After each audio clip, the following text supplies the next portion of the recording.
बैल व्यापारी किशोर शेठ बांगर यांचा कृषी उत्पन्न बाजार समिती जुन्नरकडून सन्मान। तरुण वयात बैल व्यापारात पाय ठेवून चांगला जम बसविला।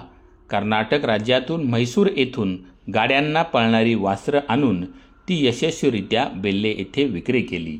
कराड, काष्टी, सांगोला या बाजारातून बैलांची खरेदी करायची व ती आणलेली बैले बेल्हे बाजारामध्ये त्याची विक्री करायची असा व्यवहार किशोर शेठ बांगर करत आहे। साधारणतः आठवड्याला 30 ते 35 बैलांची खरेदी विक्री होत असल्याने या कार्याची दखल घेऊन कृषी उत्पन्न बाजार समिती जुन्नरने त्यांना सन्मान चिन्ह, शाल, श्रीफळ व फेटा बांधून त्यांना सन्मानित करण्यात आलं। या प्रसंगी बाजार समितीचे सभापती संजयराव काळेसाहेब, जुन्नरचे माजी आमदार अतुल शेठ बेनके, भाजप नेत्या आशाताई बुचके व विविध मान्यवरांच्या उपस्थितीमध्ये हा सन्मान सोहळा करण्यात आला। तरुणांना प्रेरणा देऊन उद्योग व्यवसायाला चालना देण्यासाठी हा सन्मान करत असल्याचं बाजार समितीकडून सांगण्यात आलं। ब्युरो रिपोर्ट, शिवनेरी संवाद, जुन्नर।